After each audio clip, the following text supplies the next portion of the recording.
Hey, so the feedback on my last vlog was that you wanted to see more, so I decided to do it again. So join me today as I head off into the car to the studio for a full day of filming. You'll get to dive into the charts with me to see how I analyze the charts during a busy work day and how I find the time to manage multiple projects as well as keeping that work-life balance. Plus, I'll be giving away a 3-month Forex mentorship program worth almost $400.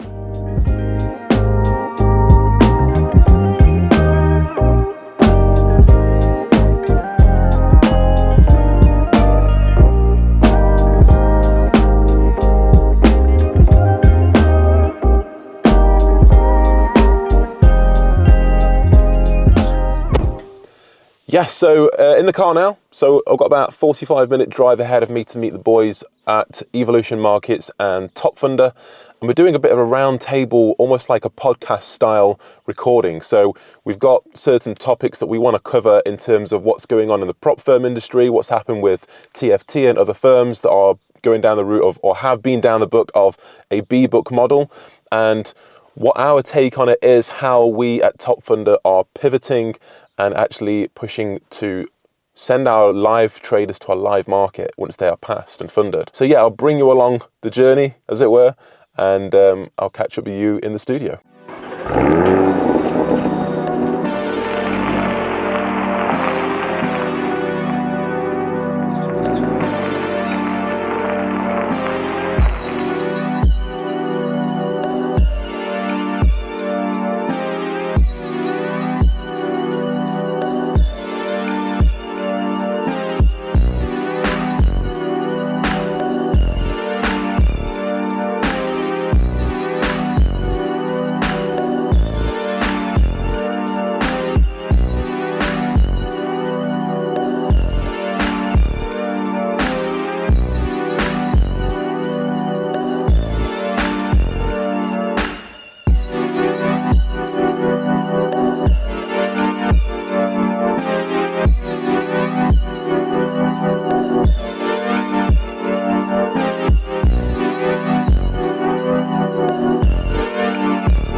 So I'm at the studio. This is where we go as a Top Funder team once a month to film our content. We just get it all out the way in one day, which keeps us efficient, and then we send it off to the editing team. So we're not recording content every single day. Efficiency is really key, and time blocking.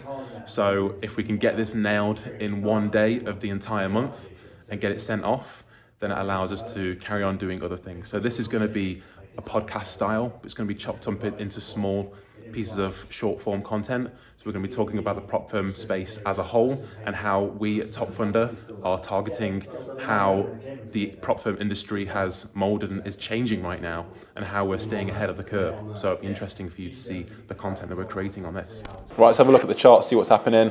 Where are we? Tuesday today, so 1 p.m. UK time, just started in New York. We'll start with EU. This is the first time looking at the chart since last Thursday. Bear in mind we had a Friday, Easter long weekend and bank holiday Monday in the UK. So yeah, looking at this on EU, we would anticipate some kind of pullback after a break of 4-hour structure. Continuations are absolutely possible as well. But yeah, first time looking at the chart since Thursday. So let's just have a dive into the 15 minutes, see what's happened here. You can see we could have potentially had a continuation to the downside, taking out buy side liquidity here, retrace candle, can see that as a valid trade, but price had other ideas, failed to create lows here on this rundown, so is likely coming to fill some imbalance to the left, and then we would want to wait for 15 minutes to shift bearish again before we start looking for further sells to the downside. Switch over to the S&P, which has been really clean. If we look at the 4-hour first of all, you can just see how much the S&P trends. You can see it's been trending to the upside since like early November time, just taking 4-hour liquidity and breaking new highs. All of last week was anticipating price pulling back, takes 4-hour liquidity and wait for 15 minutes to shift to the upside, take these 4-hour highs, which is what happened. Took 2 buys. One was a weekend hold, large gap.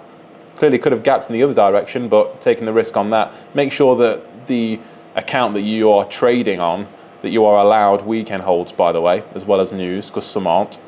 And yeah, haven't touched it since. So we've broken the 4-hour highs, similar to EU, although they're not really correlated pairs, has pulled back. So now that the 15-minute has shifted bearish, you can see from this point would be that last bullish range. So expansion to the downside, continuation, takes liquidity, takes Asia highs and continues lower. So that second break there means we are bearish in the 15 minutes. So I wouldn't be looking for buys, but just realize this 4-hour low down here. So this is where I'm anticipating potentially a reaction on the 4-hour. If I just jump back to that, we could see a 4-hour reaction at either this point or even take the lows before continuing higher. The nature of the S&P since, like I say, early November time, it's only like 5 months of bullish price action. It's going to take a lot of money to shift the market completely bearish, but if that happens, then I'll wait for my technical edge to define. I'd want at least 1-2 breaks to the downside before considering a bearish market and continuation short. So I'm still bullish on the S&P, so we'll just wait for a run on 4-hour liquidity and ideally 15-minute to shift to the upside before targeting these 4-hour highs. Let's see what happens. So 10% profit target on the challenge, 5% typically on a verification, and like very similar to what our rules are. And they're not having to like chop it and make, oh, okay, actually we'll cut it down to 8% or 6%, or we're going to increase our drawdown from max 10 to 11 or 12. They're not having to change any of those rules or variables. What have you been doing today? Been in nursery? Yeah. What did you do at nursery? You got anything to say? Or you got shy?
Okay, so that's London finished.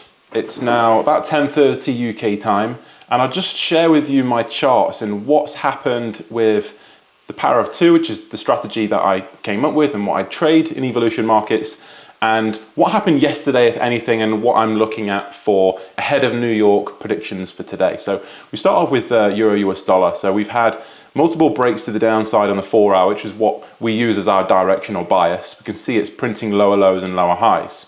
We broke this most recent low and therefore have noticed a pullback, which you're going to anticipate. Every time you get a break of structure, you can see we pull back, we break structure, we pull back, we break structure, we pull back. But for us to buy now would be significantly high risk because we're going against our high time frame. So all I'm doing is simply waiting on the 15-minute, which is our execution time frame, for time frame alignment. Now, we use our 15-minute range boxes for direction on the 15-minute to see if it marries up with the 4-hour or not. We can see red ranges are bearish, blue ranges are bullish. So if I'm bearish on the 4-hour and I'm bullish on the 15-minute, I'm not in alignment, right? So I'm waiting for this analysis to potentially play out. If price wants to push higher, then I'm just sitting on my hands doing something else or looking at the S&P instead, which I'll move on to shortly. But all I want is a break of this range and then a break to the downside multiple times, at least 2 breaks before a sweep on liquidity, which will likely be tomorrow or Thursday for possible shorts targeting this 4-hour low. If we move over to the S&P 4-hour chart, what I was looking at yesterday, and I was, as you know, on the road or in the studio yesterday, so I wasn't actually actively trading anyway. However, my predictions were that 4 hour was going to come down for liquidity either here or here, and it took them both out, right? So I wasn't interested in buying because I was waiting since we had that 4 hour breaker structure to the upside and very little follow through as well. It's not like it was a momentous move like the previous one, the 20th of March. It's just literally a couple of candles and then straight back down. What does that tell me? Well, in a bullish market, it just wants liquidity before continuing higher. Now, there was a counter sell that met my criteria, but it was around 9 a.m. UK time and I was in the car at that time, so I wasn't even looking at the charts. But we can see here we had that 4 hour breaker structure to the upside. Like I say, very little follow through, and then the next day we see that final 15-minute bullish range disrespected. So we only have one 15-minute bearish range, but on a counter on the S&P, this is different to Forex. I will use that as a singular, unique counter 4 hour pullback move. And we only get one of these. If you miss this first one, don't try and look for a second one, because if you're looking for shorts down here thinking, okay, I'm going to counter this sweep of the highs here and I'm going to go again because I'm expecting 4 hour to keep going lower, you're very, very high risk doing that. And I know that through data collection and through live trading it as well. I know this pattern works, and I've won trades in the past 2-3 weeks based on this exact trade idea. I just wasn't around at the time, but that was absolutely valid. It takes Asia highs, buy side liquidity above there, and stop loss protected above this wick to the left, which will have kept you in more than enough. 2 to 1 actually was to the lows as well. So from a management point of view, you're in and out where you're anticipating price to breach and turn around. Although if you wanted to, you could have gone for a 3 to 1 or stuck it at 2 to 1 with a bigger stop loss, and you still would have made profit at that point anyway. And since then, we've just kind of range bound, right? We're not really doing much. Again, we're anticipating some kind of a pullback after a 4 hour break of structure. However, the difference between the S&P and Euro US dollar is that the S&P is bullish and Euro is bearish on the 4 hour. So I am anticipating in the 15-minute to shift bullish. And the safer option is to wait for this range to be taken first before waiting for price to pull back, get some kind of entry here once we've got multiple bullish ranges, or at least one, and then take buys, anticipating the 4 hour high over here to the left is the target. So that's what I'm waiting for.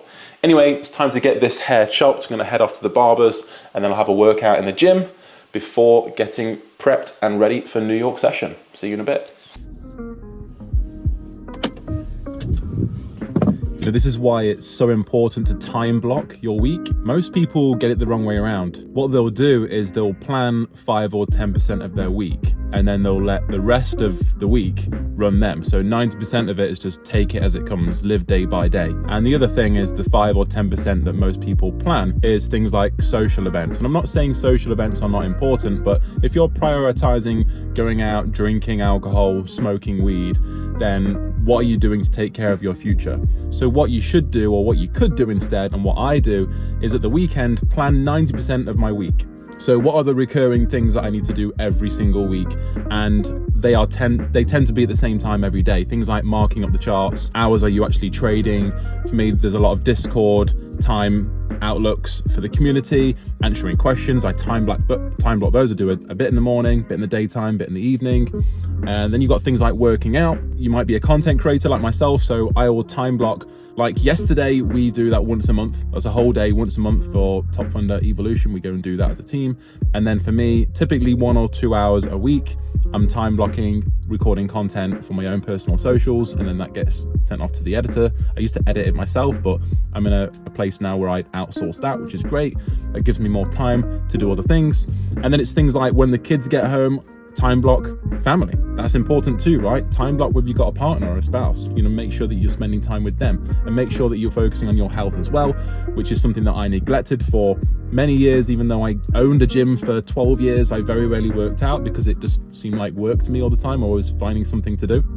Whereas now I've got that home gym set up, there's no excuse 2 steps out the door and I'm in the gym. So I'll be doing that every other day now, and just time blocking as much of the week as possible. I'm not saying I'm gonna time block and plan 100% because you never know what's around the corner, right? I could schedule 90% of my week and then something lands on my lap and I'm like, okay, I can allocate like 1-2% of my week on that. I've got a buffer of 10% for things that will just come out of nowhere. So I'm gonna go get this haircut now. It's getting a bit long and full, and I'll catch you during New York session.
Okay, then that's a wrap. 3 p.m. UK time. New York has now ended, and although I was looking at a long on the US 500, as you can see, if I just jump over to the screen now, the reason I didn't take, well, 2 reasons.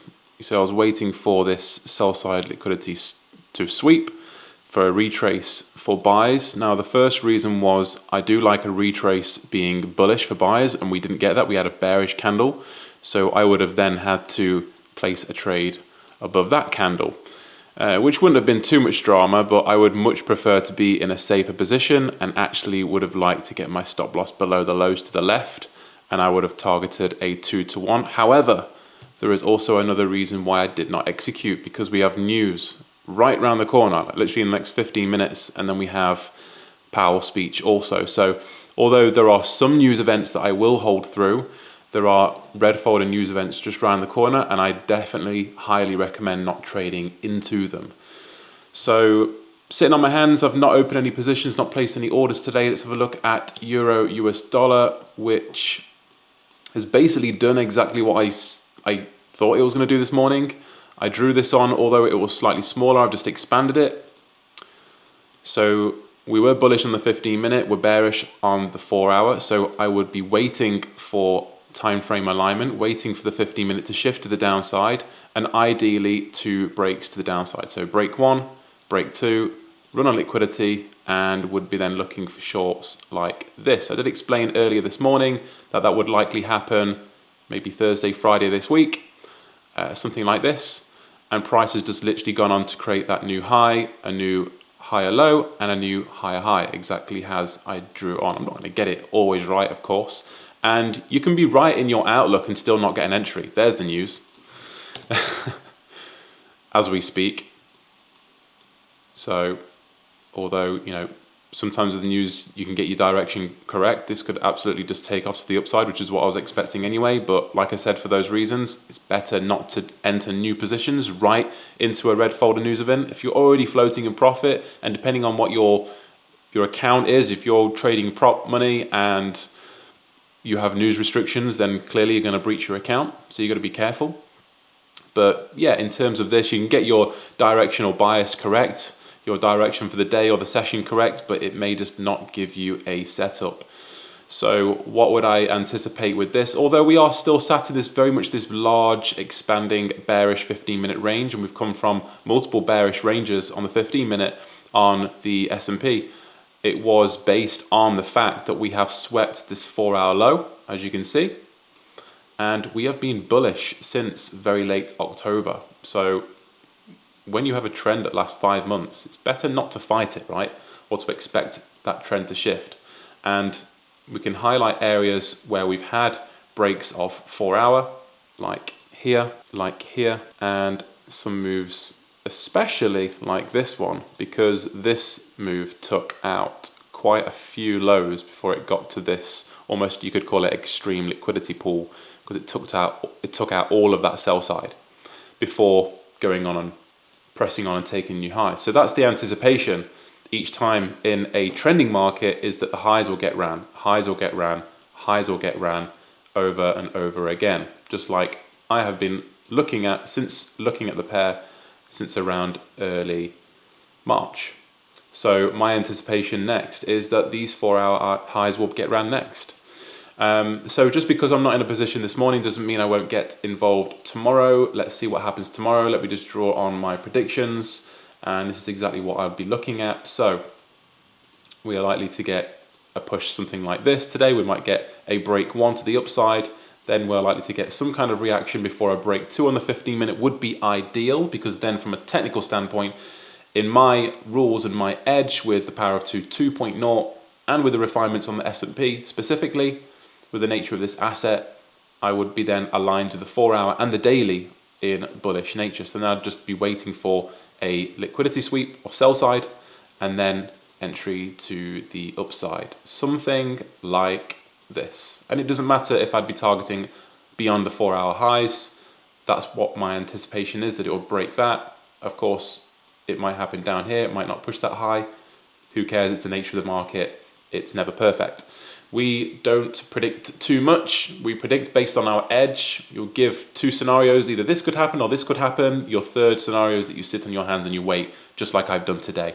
Anyway, hope you enjoyed the vlog.